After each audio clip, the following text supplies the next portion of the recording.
Oi, gente, tudo bem? Então, hoje nós vamos falar sobre crise de 1929. O que foi, quais as suas consequências, como é que chegamos nesta crise e tudo mais. Para começar a falar sobre crise de 1929, observa esta foto.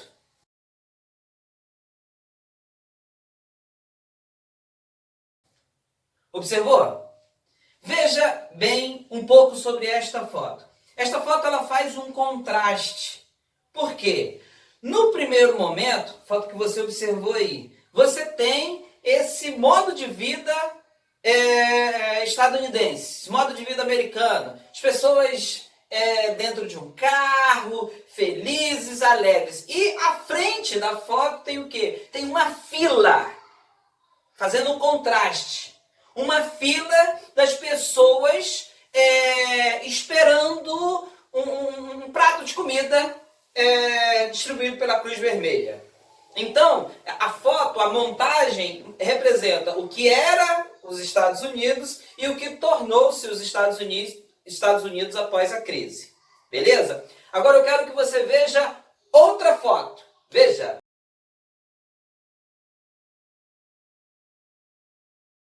Esta foto, particularmente, é uma foto que me causa até hoje uma tristeza. Todas as vezes que eu vejo essa foto, ela me causa um sentimento de tristeza. Por quê? Porque é uma mãe com seus filhos e esse olhar perdido. Esse olhar de desespero, de desesperança. Esse olhar de falta de esperança diante da crise que ela está vivendo. Após aguçar vocês com essa introdução, com essas duas fotos, eu quero que a gente possa entender o que gerou tudo isso. Como que chegou tudo isso, ok? Vem comigo. Aqui, ó, crise de 1929, a Grande Depressão, a grande crise do liberalismo econômico. Vamos lá, para que vocês entendam. Vejam aí essa concepção do capitalismo. Mercantilismo, né? Aquela ideia do processo mercantilista. O liberalismo econômico, o keynesianismo e o neoliberalismo. Então, são essas fases aí do capitalismo, ok? Aqui nós veremos a crise liberal, a crise do processo do liberalismo econômico e o keynesianismo, né? A solução para tudo isso. Vejamos, mas essa crise do liberalismo econômico, a grande crise do capitalismo, como é que nós chegamos nela? Qual a construção para se chegar a esta crise? Eu preciso entender o processo que nós estamos vendo aí. Eu já fiz um vídeo para vocês sobre Primeira Guerra Mundial, até nós chegarmos aqui. E aí vamos entender lá esse processo da Primeira Guerra Mundial. A Primeira Guerra Mundial, ela tem ali, na sua concepção maior, você tem a ideia da Europa como motor gerador da economia. Antes da Primeira Guerra Mundial, tudo estava ali se resolvendo na Europa. Os Estados Unidos já estava crescendo, mas não tinha esta força toda. E aí você tem a guerra propriamente dita. E aí o centro econômico no pós-guerra, ele sai da Europa, sai dali da Inglaterra e vai para onde? Para os Estados Unidos. Os Estados Unidos chegaram no final da guerra para resolver tudo. Ele não teve ataques no seu território. Ele não teve uma grande perda nas suas indústrias, nas suas plantações. Não. Mas a Europa teve. Então a Europa está destruída no pós-guerra. E os Estados Unidos estão com sua economia muito bem, obrigado. E aí é que está. A nova referência econômica passou a ser o dólar. A nova referência econômica né, mundial, nas transações, passou a ser o dólar. Os Estados Unidos têm essa ideia mesmo, né, de, muitas vezes, destruir e reconstruir. Eles acabam, às vezes, reconstruindo aquilo que eles mesmos destruíram. Dando um spoiler aí, né? Quando a gente fala da Segunda Guerra Mundial, as bombas sobre Hiroshima e Nagasaki, quem joga e quem reconstrói o Japão? Então, para vocês terem uma ideia. E aí, nesse pós-Primeira Guerra Mundial, os Estados Unidos começam nessa reconstrução da Europa. Eles começam a investir para reconstruir todo este mundo europeu, todo esse processo econômico europeu. Então, os Estados Unidos mandavam investimentos, mandavam suprimentos e começaram a vender muito isso. Só que, galera, presta atenção numa coisa. Com essa reconstrução, a economia europeia começou a melhorar. A economia europeia começou a crescer novamente. E como é que estava a produção dos Estados Unidos? No primeiro momento em que a produção da Europa estava lá embaixo, no primeiro momento em que a economia da Europa, a produção, seja industrial, seja agrícola, estava lá embaixo, tudo bem dos Estados Unidos estar produzindo. Mas no primeiro momento, ou a partir do momento em que isso ocorre uma reconstrução, ou que ocorre uma ascensão dessa economia, você poderia dizer assim, mas calma aí, os Estados Unidos poderiam ficar atentos nisso. O empresariado norte-americano poderia pensar e dizer assim, não, calma aí, vamos frear um pouquinho. Não, porque no liberalismo você não pensa desse jeito. Você tem que produzir e você vai dizer que lá na frente vai se resolver. Porque o mercado resolve-se por si mesmo. E aí, essa produção dos Estados Unidos, ela estava cada vez crescendo, cada vez maior. E aí, galera, você pode virar e falar o seguinte, tá bom, Vaguinho, olha só. O empresário já entendi que ele quer produzir cada vez mais. Mas e o governo? Por que o governo não age? Porque você está dentro do liberalismo. A ideia do Estado não intervir na economia. O Estado, ele é só um regulador econômico, mas ele não pode intervir. Ele não pode, de hipótese nenhuma, ir lá e determinar que um empresário tenha que diminuir a produção, que o empresário tenha que abrir novas, ou não abrir novas fontes, novas frentes de trabalho. Não. O empresário tem que ele mesmo ter essa consciência. Por quê? Porque não tinha intervenção ou ação política na economia. Não podia. Ok? Lembre-se que os Estados Unidos era governado pelos republicanos, pelo Partido Republicano. E o Partido Republicano, adepto fiel do liberalismo econômico. E aí, galera, vamos pensar no seguinte. Deixa eu aqui tentar trazer para vocês aqui, a ideia, desse estilo americano em relação à economia. Por quê? Quando nós estamos falando de Brasil, nós temos um estilo muito diferente. Nos Estados Unidos, você hipoteca a sua casa, você hipoteca a sua fazenda, você... O que é hipoteca mesmo? Hipotecar é você pegar lá o documento da sua casa, documento da sua fazenda, documento dos seus bens, ir no banco e entregar. E falar, tá aqui, eu te dou isso como garantia. E você pega um empréstimo no valor daquele bem. E aí, o que eles faziam? Eles pegavam esse empréstimo e investiam nas bolsas de valores. Ok? A economia dos Estados Unidos estava muito bem, obrigado, até esse momento. Estava crescendo bem, obrigado, mas tinha um problema. Esta economia, ou este saldo aí, não era distribuído ou redistribuído para as camadas mais pobres.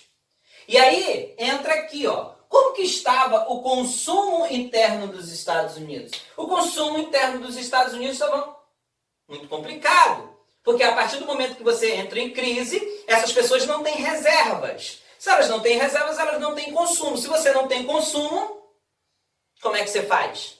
Porque, vejamos, olha aí, olha a construção.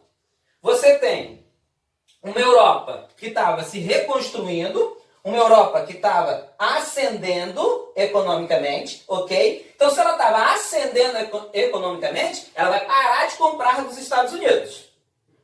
Ok? Primeiro ponto aí. Como é que estava a produção? A produção estava a todo vapor. Ou seja, a produção estava cada vez maior. Ok? E como é que começou a acontecer? Como é que estava o consumo interno? O consumo interno, quando começou, o consumo interno era muito ruim. Porque você não tinha essa redistribuição de renda. Porque você não tinha esse poder de compra da população. Principalmente da população mais pobre. Então, sem um poder de compra da população mais pobre, sem a compra da Europa e uma produção a todo vapor, o que vai ocorrer? Fala para mim. Superprodução. O que é a superprodução? Eu tenho muitos produtos e não tenho para quem vender. Então, a crise de 1929 foi uma crise de superprodução. Foi uma crise de superprodução. Eu tinha muita coisa e não tinha para quem vender. A crise para valer vai ocorrer no dia 24 de outubro de 1929. Onde? Na chamada, e aí veja bem, eu vou falar o nome, depois eu vou problematizar. Na chamada Quinta-feira Negra. Por que Quinta-feira Negra? Por que tem que ser negro? Fala para mim. Tá lá, ó. Pega nos livros lá, pega aí, tá lá, Quinta-feira Negra. Esquece isso e vamos lá. Quinta-feira fatídica. Quinta-feira ruim. Uma quinta-feira que você teve a quebra da Bolsa de Valores de Nova York. Onde você começa a ter essa construção dessa crise, como eu falei aqui para vocês. Então, você começa a ter os papéis podres. Muita gente, ou todo mundo, para vender aquilo e não tinha ninguém para comprar. Vamos lá. Ações na Bolsa de Valores. Explicando muito superficialmente para vocês, é o seguinte. Imagina que eu tenho... Deixa eu pegar o apagador aqui. Opa, peguei. Imagina que eu tenho uma empresa.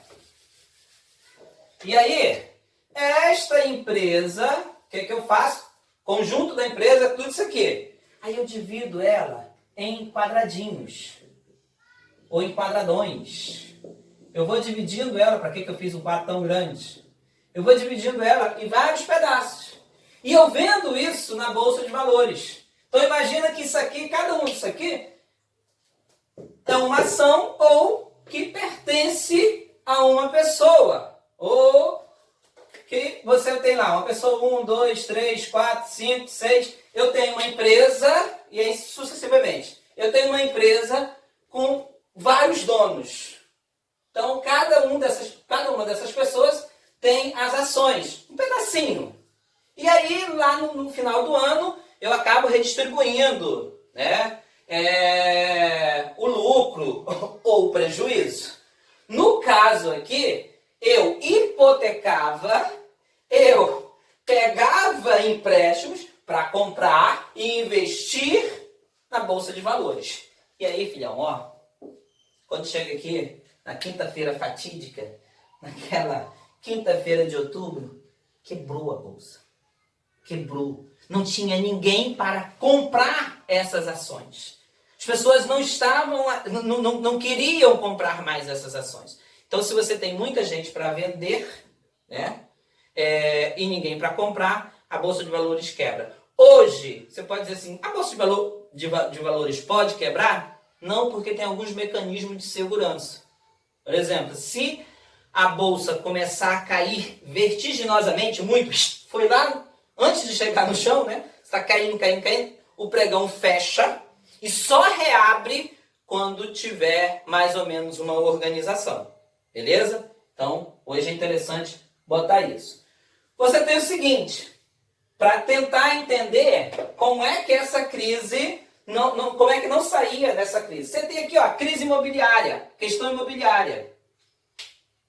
Quebrou também essa concepção imobiliária. Questão bancária. Pô, na sua cabeça, na minha, vai dizer o seguinte, ó, se aqui eu não tenho como, eu não tenho dinheiro para consumir, eu pego um empréstimo do banco.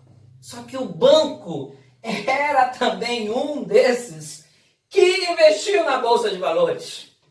O banco também investia aqui. O banco pegava o dinheiro das pessoas que ali deixavam depositados, investidos, e ele também investia na Bolsa de Valores. Então o banco quebrou junto.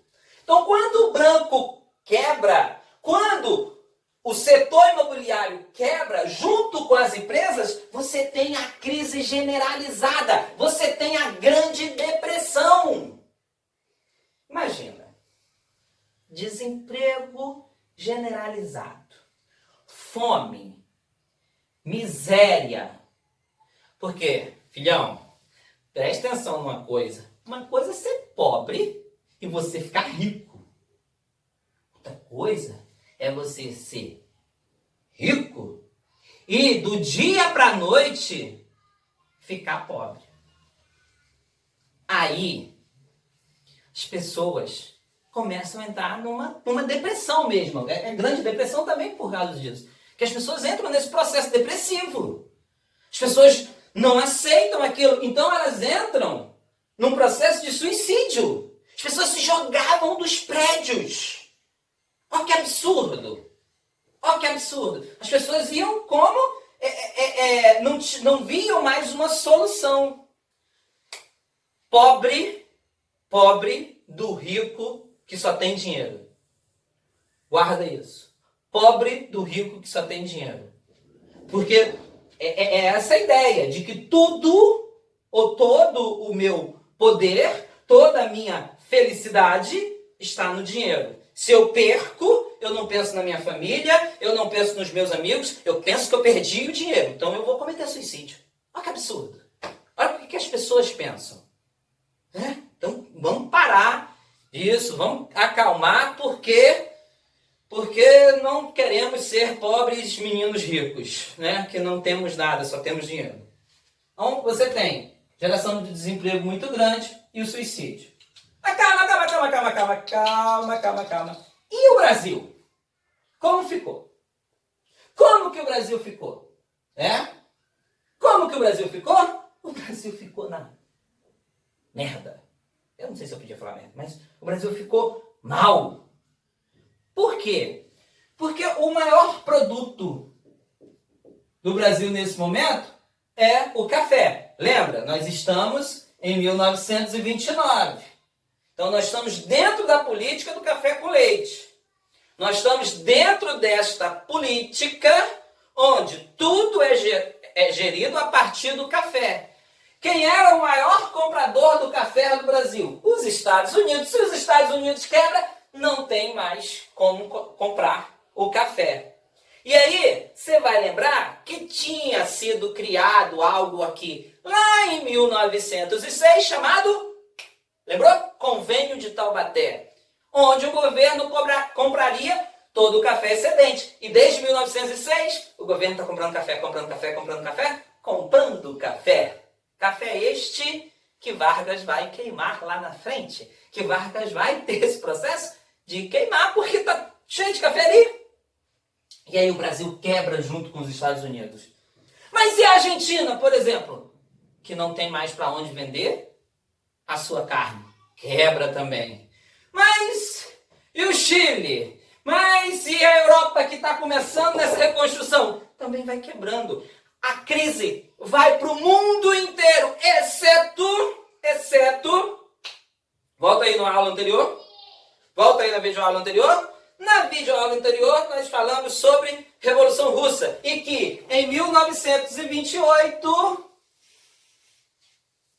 Stalin tinha criado os planos quinquenais na União Soviética. Então, por eles estarem dentro dos planos quinquenais, quem não vai quebrar aqui é a União Soviética. Beleza? Ok? Mas o restante vai entrar num processo de quebra. Então, uma crise generalizada. Beleza? Mas quais as consequências políticas desta crise para o mundo? As consequências políticas, você terá governos totalitários. O que são governos totalitários? São, o nome já diz, governo onde todo o poder está nas mãos de uma pessoa. Todo o poder é concentrado nas mãos de uma pessoa. Você tem governos totalitários de direita e de esquerda. Então você tem de direita o nazismo e o fascismo, de esquerda o comunismo. Ué, mas calma. Existiu governo comunista? Não, gente. A ideia do socialismo. Mas quando nós vamos falar da União Soviética aqui, nós vamos ter essa ideia do governo totalitário de Stalin, entre outros, por aí. Se nós pegarmos os governos de direita, nós vamos ter na Alemanha o nazismo, na Itália o fascismo, e aí nós podemos ir para o franquismo, para o salazarismo, beleza? Então, esses governos totalitários, onde lá na frente nós vamos ter um vídeo exclusivamente para isso, para falar sobre nazismo, para falar sobre fascismo, para falar sobre esse governo totalitário de Stalin. Se você voltar aí um pouquinho, se já tem isso quando a gente fala de União Soviética ou da Revolução Russa, beleza? Então o mundo, por medo do desemprego, o mundo, por medo dessa crise generalizada, o mundo acabou se fechando nesses governos totalitários, como salvadores do mundo. Muito cuidado com isso. Muito cuidado com esse processo de salvador do mundo, salvador da pátria e tal. Quando a gente for falar isso aqui, a gente explora melhor. Mas, e os Estados Unidos? Você está pensando aí, cara, os Estados Unidos passou por essa crise toda. Os Estados Unidos sofreram tudo isso. Mas eles são a maior potência hoje. Sim, eles saíram disso aqui. Saíram dessa crise por causa desse carinha aí, ó. Olha a foto dele aí.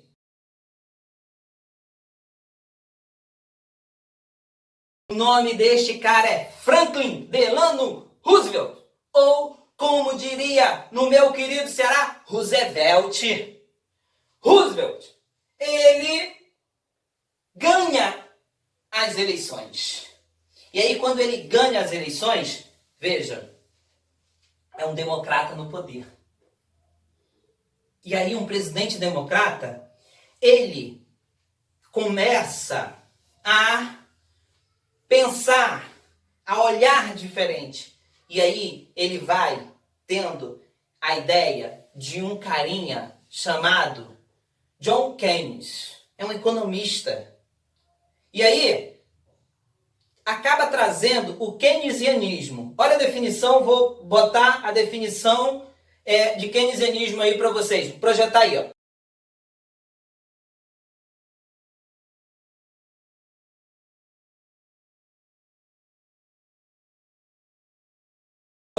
Então, o keynesianismo é, na verdade, uma ideia da intervenção do Estado na economia. E aí, galera, fala assim, é o rompimento com o liberalismo, porque o liberalismo diz que o Estado não pode intervir na economia. E o keynesianismo propõe exatamente o contrário, que é o investimento, ou são os investimentos do Estado na economia. Então, que o Estado passe a intervir na economia. Veja as propostas de Keynes.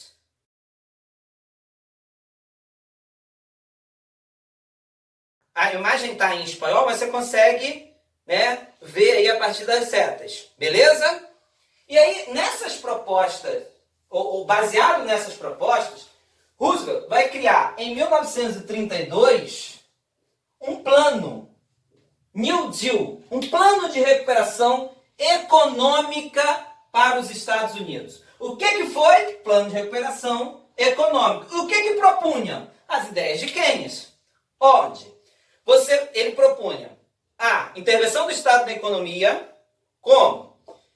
Você controlava a produção agrícola e industrial. Ele propunha empréstimos a juros baixos, venda de dinheiro barato, empréstimos a juros baixos para que você pudesse, né, levantar a economia. Ele propunha a criação de um seguro-desemprego. Ele propunha a criação de obras públicas, porque com obras públicas você acabava gerando emprego, circulação de renda. Vai propor também um processo de aposentadoria. Vai propor que o dinheiro circule, que o Estado injete na economia o dinheiro. E assim, e a partir disso, os Estados Unidos vão saindo da guerra, da crise. O ato falho aí da guerra foi o seguinte, porque alguns intelectuais vão dizer o seguinte, que a crise, ou os Estados Unidos sairá da crise pós Segunda Guerra Mundial. Porque, gente, vale destacar isso. A crise de 29, o nazismo, o fascismo, todos esses poderes totalitários, eles estão no que nós chamamos de período entre guerras. Ou seja, vai de 1918 a 1938. Ou 39, ou 1919 a 39. Nesse processo aqui, entre o final da Primeira Guerra Mundial e o início da Segunda Guerra Mundial, que é o chamado período entre guerras. Ok? Então, vejam. Primeira grande crise do capitalismo. Vejam. Processo aí de fome, de miséria, de desemprego, de suicídio. E a solução da saída dessa crise, a intervenção do Estado na economia. Ok? Beleza, gente? Um abraço. Até a próxima.